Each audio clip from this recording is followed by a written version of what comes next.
Welcome to the Design Icons podcast, where we talk to creative leaders about work, life, and beyond. Design Icons is brought to you by Noun Project, the world's most diverse and extensive collection of icons and photos for every project. Today, we're speaking with Eric Wittman, CEO of VSCO, a platform that gives photographers the tools, community, and exposure they need to expand creatively and professionally. VSCO offers products to capture, edit, display, and share visual content with a global community of creatives and brands. Eric's career includes key leadership and executive roles at Adobe, Atlassian, and Figma. He's also an investor in notable brands such as Loom, Arcade, and Webflow. In this episode, we talk about the future of photography in the era of AI. Eric shares his point of view on how photographers in the VSCO community are responding to AI, where the line between real photography and AI is being drawn, and how creatives are using emerging technologies to focus more on their craft and less on the drain of administrative tasks. Eric, thanks so much for taking the time to chat today. For listeners that aren't familiar with you, can you briefly share your background? What made you want to take the lead at VSCO? Yeah, thanks, Nick. First of all, for having me on. Love the podcast, and I definitely appreciate your time. Yeah, I been very fortunate to have spent 30 plus years doing what I kind of describe simply as making things to help other people make things. Yeah, I've spent this long career just building products that primarily have really focused on, I'd say, empowering creativity. So whether that was at companies like Macromedia or Adobe, Figma, and now obviously at VSCO, I've always really been drawn to companies that sit at that intersection of technology and creative expression. So obviously, when I this opportunity arose to lead VSCO, it just strongly resonated with me, and I jumped at that opportunity clearly. Um, and why VSCO? For me, VSCO has always really stood for something deeper than just taking a photo. Um, VSCO being a company that was started by photographers and other creatives, for those who started this company, it was really more about, kind of the exploration, creating that vision, helping people define that creative voice for themselves, and then finding success, whatever success might look like, whether it's just personal success or commercial success. And so, I joined VSCO because I believe just deeply that right now, especially in the world, we just need more of that. We need more companies who have photographers and creatives back. And especially in this moment where technology is advancing very fast. And I wanted to have the opportunity to build a company that's truly a champion in this space where we've got creativity that's firmly rooted in people and community and just allowing people to show up authentically. I love that. And one thing I especially love about VSCO from a personal standpoint is the feed, which sort of gives photographers this way to share work without the whole concept of measurement you usually get with social media. And I think that there's such a special community piece to that I don't know. I when I saw that, I was like, this is just, you don't find that anymore. Everything is so measured and so there's so much engagement tied to things. And I think that there's something beautiful about that and really uh, cuts right to the heart of community. So I like that. It is, yeah. And I think that's what many people use the word refreshing Yeah. when they come to VSCO as a creative because they don't have or feel that pressure. And that is incredibly important to us because it is about creative expression, right? It's about finding your creative tone and having a safe place to do that. And being able to also do it with others because being a creative can be a very lonely place at times. And to be able to access and dip into that community when you need it most, that's really the opportunity and the place that we're trying to create with Visco. Mm. And speaking of community, I think it feels like AI is top of mind for everyone now, but especially so for creatives. Photography has endured many shifts in tech for like over time, and we went from film to digital to smartphones. In your view, is AI fundamentally different from those past disruptions? Yeah, I mean, I think AI is really different in that it's not just about changing the tools, kind of how you've described that evolution from film to digital to smartphones. I think it's actually, and what we're seeing now, especially with our community, is that it's changing a lot of the creative process itself. Film to digital to smartphones, that's you're really focused on sort of a person who is basically behind a camera, behind a physical thing, and they were sort of interpreting the world through that lens. And I think with AI, it is becoming more of a paradigm shift where people who have a vision about something, they can actually bring that to life without a camera. And in some cases, people are doing it to as a precursor to work that they want to do behind the camera. So it ends up supporting that workflow. But I think it's becoming more of a fundamental, workflow and change to the creative process itself, which is interesting.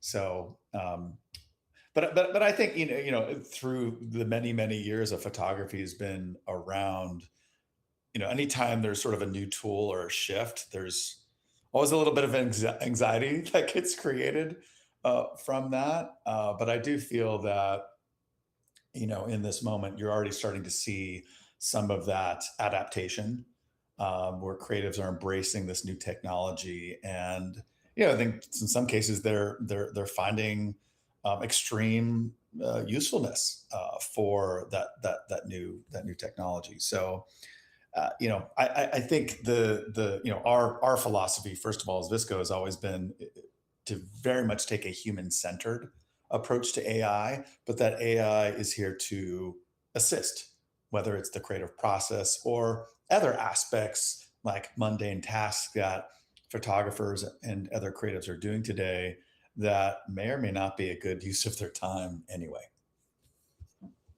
Mm.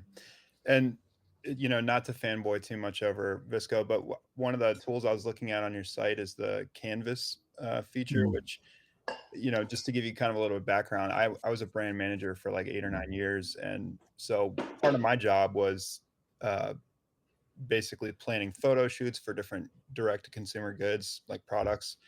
And so I would use pen and paper to sketch out these shots and then get together with a photographer. It took me hours, right, to, get these shots down. And I'm sort of clumsy with a pencil. And so seeing this feature where you can actually generate an image that's like, here's kind of my vision and this is what I'm looking for. And then going to a photographer with that, I can see a lot of use cases there where that's really cool. So I appreciate that feature. I thought it was really cool. Well, yeah, I appreciate that feedback. I do think, what we were, when we think about, the creative process, I mean, we really look at it holistically. We're not just looking at sort of the editing side of things. We're looking at everything. And, I think, right, that's the name of the game right now for most, creative industries is just speed. We're seeing an unprecedented need for content out there. And so really thinking about that early ideation process. And what we quickly realized is that there weren't a lot of tools out there to help with that ideation process, to help with mood boarding. And we saw that opportunity and said, well, wow, if we can leverage sort of the power of the web, the power of collaboration, the power of Visco's community and the petabytes of content that we have, the power of and the opportunity that generative AI can bring. When you bring all those together in one surface, you have an incredibly powerful tool that is again helping to actually just speed up the process, take some of these mundane tasks out. Like no longer do people have to go and like spend hours and hours and hours looking on Google for inspiration. They can, first of all, they can access their own library on VSCO. They can access, a community and the content out there that literally has got, billions of pieces of content that you can leverage. And by the way, when you're leveraging and look and getting inspired by other people's work, we keep the actual photographer and creator's attribution on that media itself, which is incredibly important. And then yeah, you can fill in the gaps with generative AI. So there really is a complete ideation and mood boarding tool with VSCO Canvas that we have, and yeah, we were honestly one of the first to really put it all together like that, which is great. That's so cool. And I think, on the flip side of that, I think the fear or the concern is AI is capable of producing photorealistic images on demand, right? So it seems like the goal is to make these images indistinguishable from real photos from a technology perspective. So if that's the case, what do you see as the evolving role of the photographer? Or I guess to say it differently, what unique value do human photographers bring that AI can't replicate? Yeah, I mean, look, I think there is some based, fear there, right? I think you're seeing the impacts to segments like stock photography, and businesses there that are being impacted by some of this. However, I think it's, a photo, an image that's being used really, it kind of goes beyond, I think, just those pixels that make that photo look real, right? It's more of I would say, perspective. It's an experience. There's a story behind that, and I think oftentimes when you look at great AI generated images and great photos, humans can see immediately the difference between the two. And I think partly it has to do with getting back to just the human element, right? That relationship that a photographer has and their subject, especially human subjects, right? Or that moment that they were currently experiencing together, the environment that they might have been in, or what was happening in that moment. It's really really hard for AI to sort of mimic, um, or I should say, more replicate that overall experience. And I find that even with, and I've experimented a lot myself, with just like trying different prompts, like even prompts that I would use if I were directing, a model or a subject, and the outcomes that you get, the output that you get, it's just fundamentally, different. And I think that's where there's always going to be an advantage, even as great as these models get, and how they're able to mimic those aesthetics, but they're not able to replicate that original, intention that a photographer actually brings to that real life moment. Um, and I think, again, this gets back to like meaning. And I think humans are really good instinctual creatures, and that, when we see what something that truly is great, I think we're going to really focus less on the image itself, but more on the meaning behind that image. And we're getting better at seeing and understanding what is being faked and what's not. And so I think that's, where there's always going to be that human advantage, and it's going to be really hard for AI to truly replicate it. It's funny too to me because I think, and I don't want to put words in your mouth here, but it's, we're in 2026 at this point. We're talking about one of the most advanced technologies of the world, and I sort of feel like we're talking about soul within the art, and sort Mhm. of not being able to replicate that no matter how far the technology comes, and sort of that story and that meaning coming together in that form of like there's something beneath the image.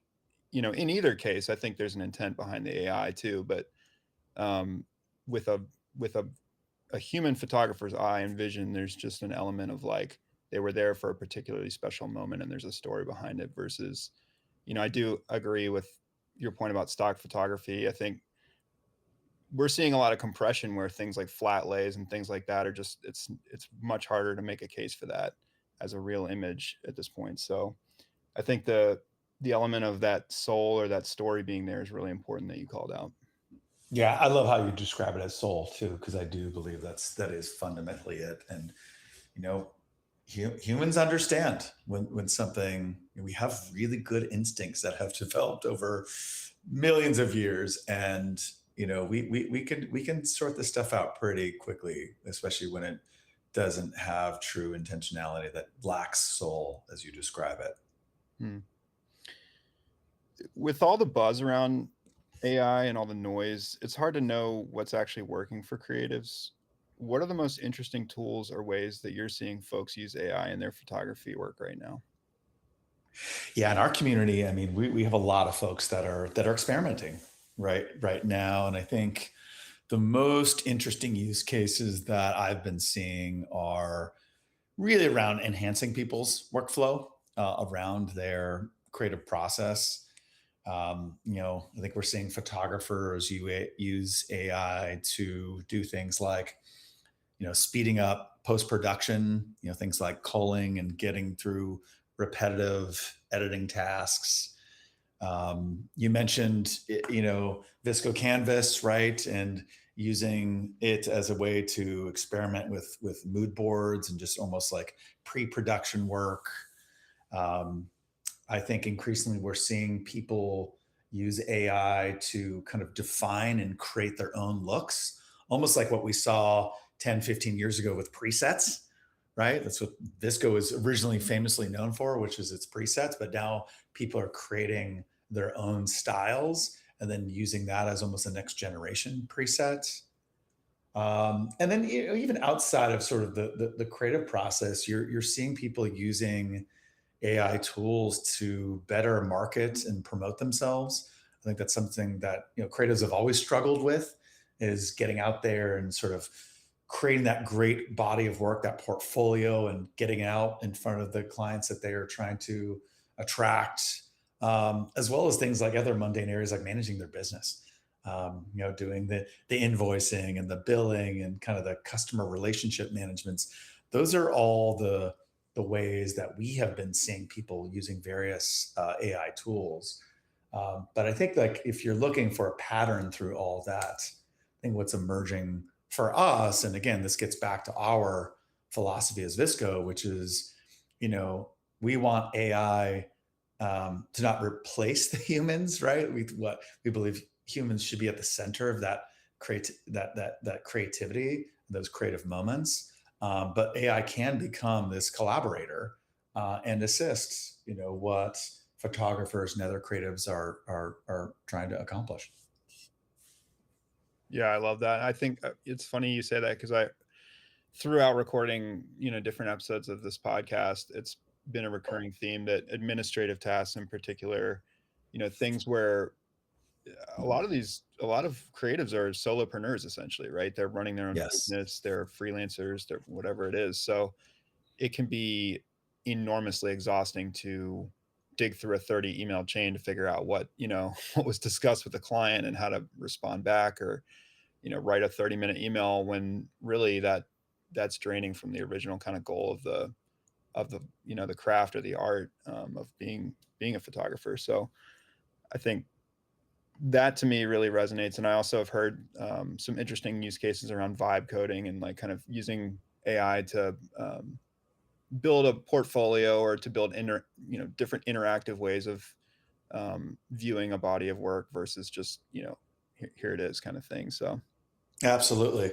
Yeah, we have a product called Visco Workspace, and we're trying to automate a lot of that. I mean, I heard a story not too long ago where, a photographer did a shoot, and 6 months later forgot to send the invoice to the client, and they were embarrassed, and so they never sent it. And, again, that's another example where having a product that is supporting them is automatically sending out that invoice for them, is automatically following up with clients that, okay, you did, a bunch of work for them last year. Should I send an email, to that group of clients and just remind them that, hey, you're around and you're willing to book, and let me help automate that booking process for you. Those are the types of things that actually should be done, leverage, AI tools, not, people having to manually manage all those types of processes. So lot of opportunity, and we're definitely seeing it ourselves, and are trying to build, more tools to support photographers. Yeah, that totally makes sense. And I think we've covered a lot of this, but I'm just curious, do you feel like there are any other skills or habits that photographers should be developing today to stay relevant and desirable in a market where access to AI seems to get easier every day?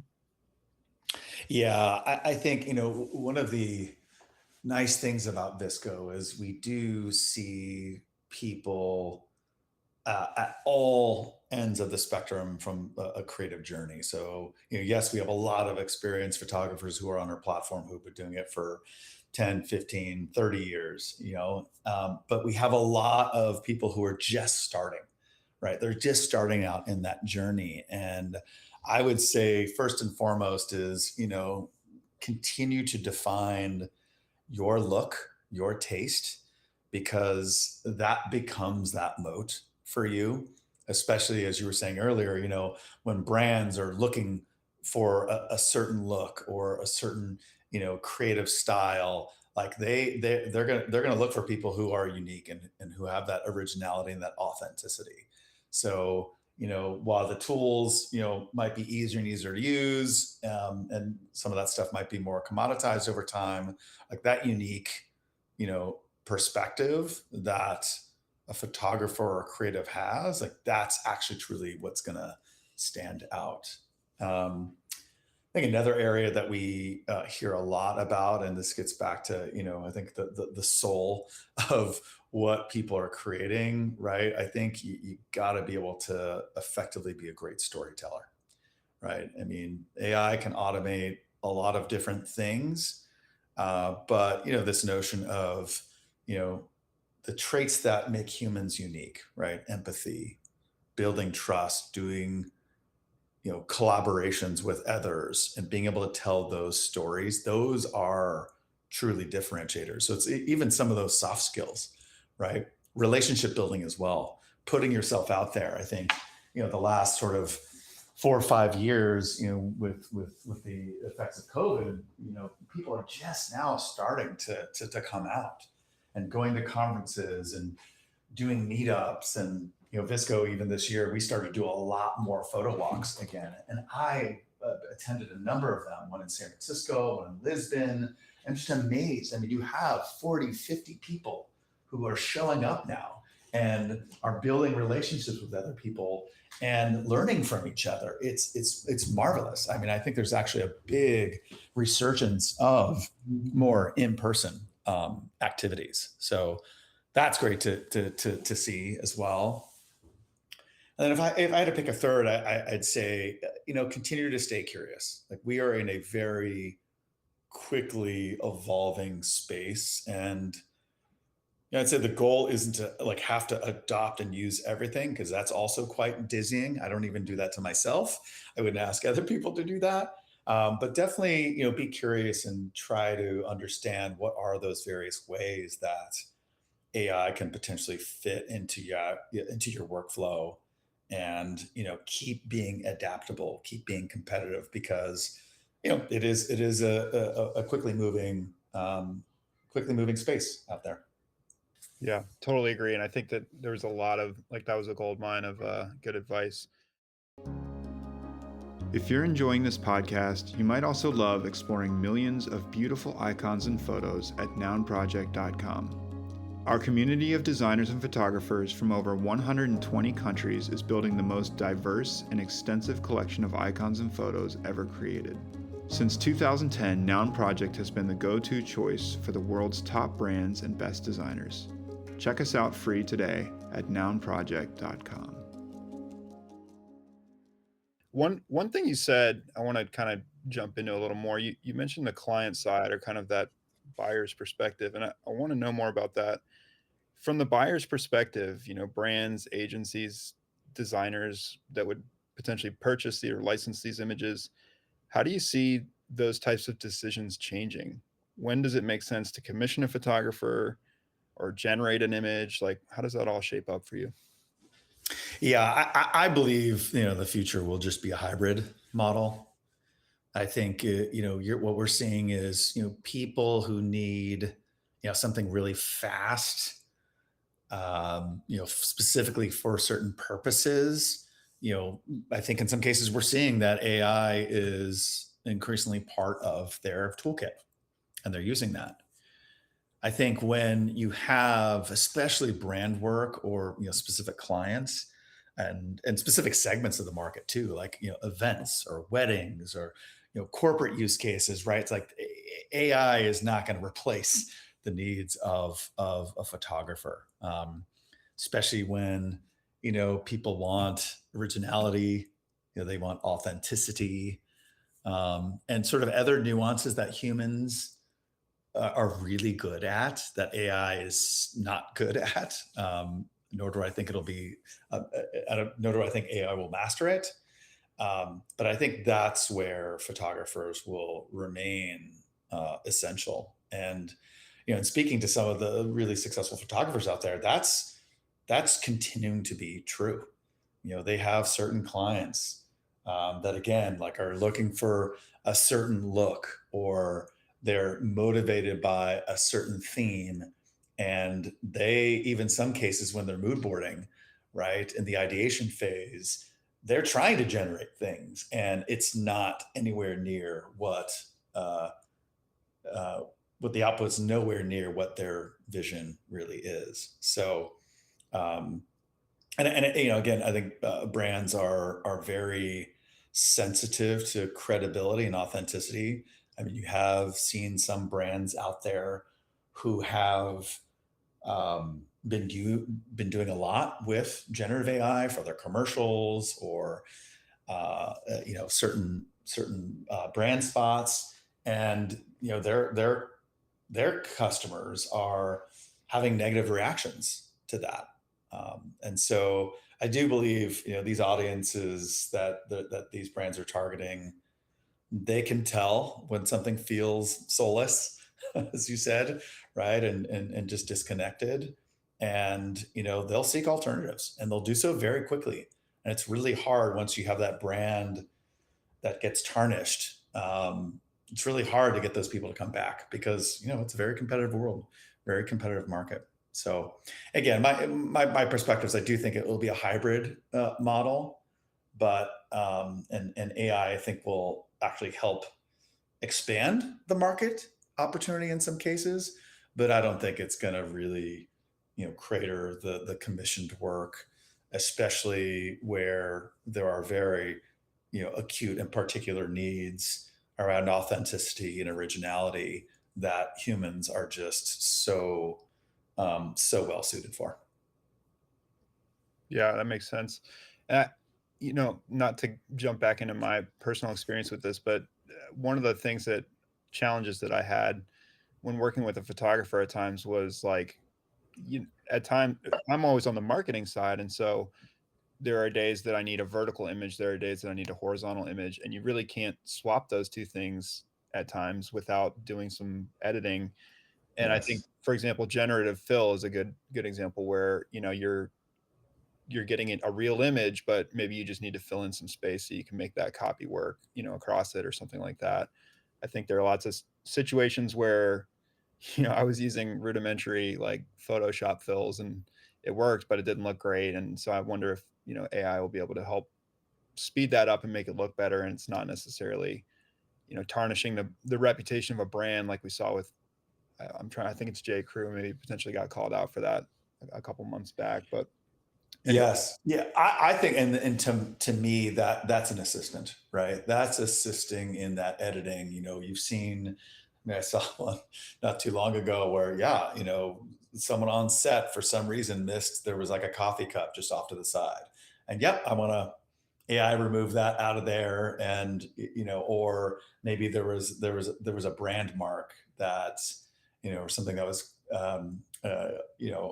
on someone's clothes that really shouldn't be there. Okay, can you actually edit that out for whatever purposes you have? So again, I do believe that they're not mutually exclusive. I do think there are use cases and areas where, yeah, it's going to be um, an assistant and help you, especially on the editing side, but even outside of the editing side as well. VSCO's always been a hub for creative expression rooted in passion for photography. Like, I think you guys have always had a really good finger on the pulse of the photography community. How is the rise of AI influencing the behaviors you're seeing across your community, whether it's emotional responses or the practices? How is VSCO thinking about supporting photographers through that? Yeah, I think what we're trying to do I think Visco has always been really just open with its community and it's been constantly engaging its community. I mean, we're not sitting back in any, ivory towers. I mean, we're still a small company, we're less than 100 people. But we're very engaged with the community, and many of our employees are also photographers on the side. And so, I think what first and foremost, we're really engaging with our community and understanding what those fears are and trying to listen. And when we do anything that's specific to AI, we're really factoring in those concerns and those considerations. So we ourselves, I mean, just like I mentioned earlier, what I think, especially emerging photographers, you should stay curious, right? In this moment, we ourselves are also trying to be very curious and get out there and listen and learn, and then encourage people, right? Encourage people to experiment and try new things. And that's one thing that we're definitely seeing, just within Visco, more and more people who maybe were even like traditional film photographers, they're now starting to experiment with AI tools. And, whether it's things that they ever eventually use for client work, who knows? That's really up to them and the client demands. But they are starting to experiment more. So through that curiosity, I think comes experimentation, and that has actually been really something that's interesting to see. And we always encourage people in our community. It's like, hey, if you post something that's purely generated with AI, tag it such. So and people do. I'm always amazed how well people self-police within our community, because I do think people really care about the Visco community and keeping it, as pure as humanly possible. Um, and then, I think it gets back to like, also just in our conversations with folks, I think authenticity is really important to our community. We hear this a lot. And so, when people are creating things and posting things and sharing them on Visco and having conversations around them, I think people are that much more appreciative when when they're forthright with things that they've done or how they've edited things. People always love to hear the story behind the work and the process that people have taken on. So I think if anything, it's kind of encouraged people to have more conversations again, and in some cases some healthy debates and some creative friction. But as a collective, our community is just getting more informed and stronger and better because of what we're trying to encourage with them. Yeah, I'm following. And you mentioned staying curious and getting out there. On that note, you've been on the field for a long time in the creative industry. You've led teams at Adobe, at Figma, and now you're at Visco. What parallels do you see between AI's emergence in photography and AI's broader impact on the design space? Like, are there any lessons that carry over? Oh, I love this. Yeah. Yes, a lot of lessons, a lot of scar tissue. Some of it good, some of it not so good. But definitely, some common patterns. One is, I would say that new technologies, it really rarely replaces like creative professionals. I do think it sort of changes the baselines, and kind of elevates those expectations for what's actually possible. And so, back to my earlier comment of making sure that people stay curious and they're experimenting and embracing some of these new tools. I think that's really incredibly important in this moment. I mean, and I'm dating myself here, but I remember, when you go back to the CD-ROM to web days, and when the web first came out in the mid '90s, I mean, it was super basic. I mean, talking text, basic images, the blink tag.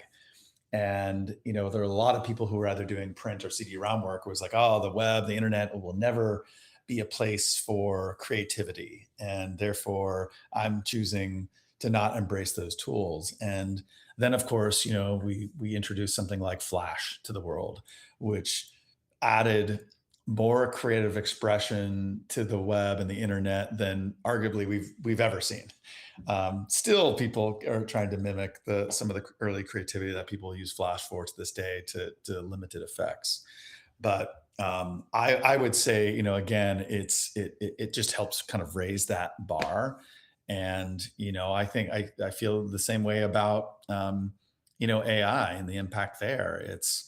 I think it can help make creative expression more approachable for creative folks. I think it can help accelerate more workflows.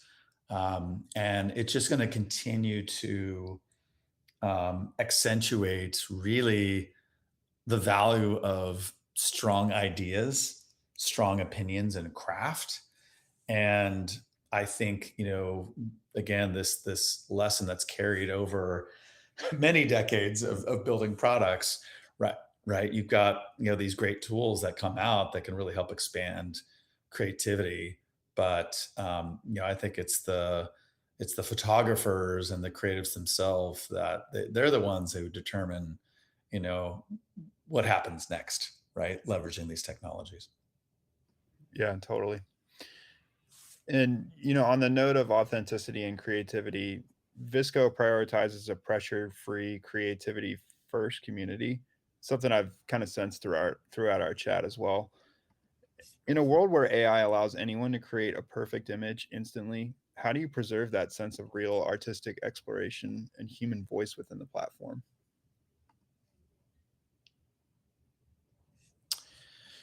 Yeah, it's a great question. I mean, I think one of the things that I really love about Visco is that it's a very global community.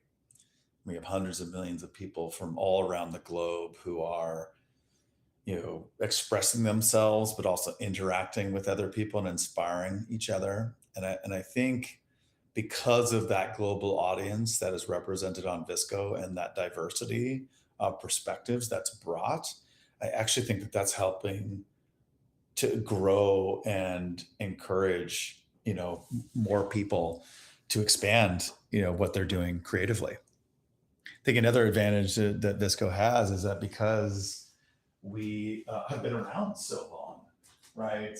I mean, it's over a decade that Visco's been around. Like you can start to go back in time and see these really interesting trends that maybe were going on in 2014, 2015. And history has always been a really interesting point of inspiration for creatives as well. And so being able to like go back in the Wayback Machine, and we see this with people, like search is one of our most popular features, believe it or not. And people will go back and they'll look at old content, and they themselves as creatives will go back and look at their own portfolio and see the work that they had posted and done, and take inspiration and iterate from that. So it's been it's been really interesting to see how people have been leveraging Visco over the years, and I think it helps again back to people who want to hone their craft, people who are trying to continue to be authentic in this world where there are a lot of copycats out there, but they're definitely finding their ways through our community, through our platform.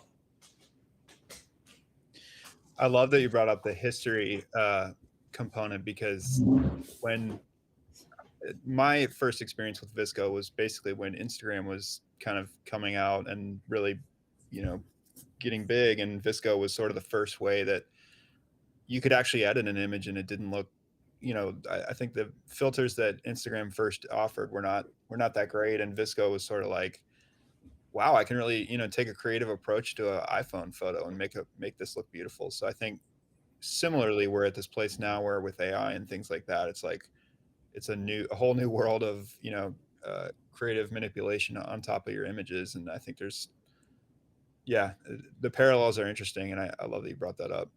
Yeah. And I think it gets back to like the appreciation of craft, right? I think, when we create a preset, when we're creating a new tool, I mean, we're very intentional and very particular about that thing before it goes out. I mean, even just recently, we rolled out a bloom inhalation tool. So just kind of mimicking some of the old film photography effects. And we rolled it out and people loved it. It's one of the most adopted new tools that we have right now in the market. And one of our folks internally was like, yeah, it's just not right. I really wish you could just do a little bit more.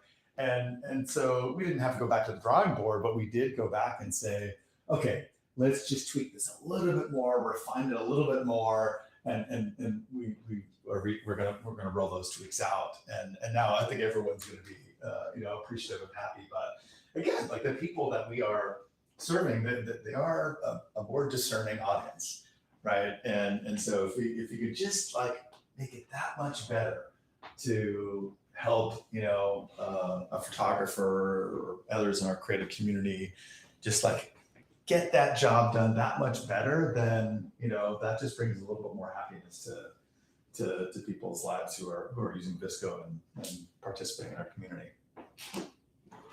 Absolutely. And after kind of doing that retro, looking forward, if you imagine the photography community in 5 years from now, what do you think that looks like? What's giving you hope?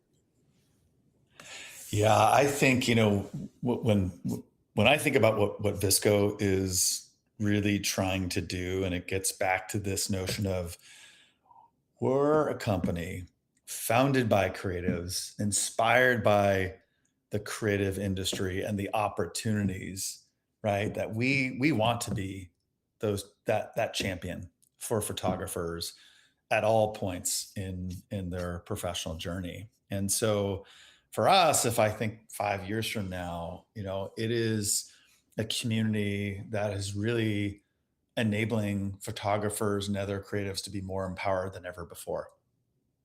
That we are actually able to expand the opportunities that photographers have. And, we'll be a place where, people can feel like they can express themselves, they can build stronger communities, stronger ties, so that they just have, more opportunities. And, I always say if VSCO and this vision and this journey that we're on together, if we can increase the overall creator economy GDP by a couple percentage points, even, like that will be fulfillment for us. So I have a tremendous amount of hope for the photography industry. I think it's growing. I think it's only going to continue to grow. And even with these technology shifts and these macroeconomic dynamics that we're seeing right now, I do believe that that community and VSCO will support this. Like we'll respond with something that is even more unexpected and more beautiful. So I'm very optimistic on the future. I'm optimistic that we're going to see a lot of just boundary pushing, whether it's creativity, whether it's how people are commercially successful. And it's a great time to be a creative. I love it. I love to hear it. Eric, I really appreciate your time today and getting the chance to chat. What's the best way to keep up with you and what you're working on at VSCO? Yeah, so I've actually become pretty active on Threads. So just E Wittman at Threads. I'm also on LinkedIn as well, Eric Wittman. You can look me up there, and I really enjoy conversations with the community. So by all means, people reach out to me all the time, and sometimes they're surprised. I get asked a lot whether or not I'm a bot. And in fact, I'm not. It's just me sometimes late at night and on weekends, but really enjoy getting out there and engaging with the community. Or check us out at a VSCO photo walk. I go to a lot of them and would appreciate meeting people in person too. Fantastic. Thanks, Eric. Thank you, Nick. Appreciate you and your time. That's all for today. Thanks to our listeners for tuning in, and we'll see you next time on Design Icons.